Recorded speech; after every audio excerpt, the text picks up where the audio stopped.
Hey everyone, welcome back to my channel. In today's video, I'm going to show you how to reset your iPhone's home screen layout. It's super helpful if your apps are all over the place and you want to bring things back to the original setup without deleting any data.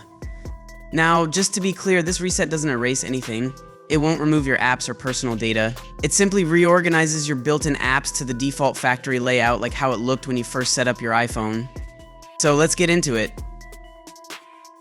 First, open the Settings app on your iPhone. Then navigate to General. Once you're in General, scroll all the way to the bottom and tap on Transfer or Reset iPhone. From here, select Reset. A list of reset options will appear. Go ahead and tap on Reset Home Screen Layout. You'll get a confirmation prompt. Just tap it again to confirm. Your iPhone will then reset the app layout automatically in the background. Once it's done, you'll notice your home screen has gone back to the original layout. All the default apps are back in their usual places. Any third-party apps you've downloaded won't be deleted, but they'll be pushed to the next screen after the default ones. This is super useful if you've moved apps around too much or if you're just trying to tidy up and can't find what you're looking for. And that's all there is to it.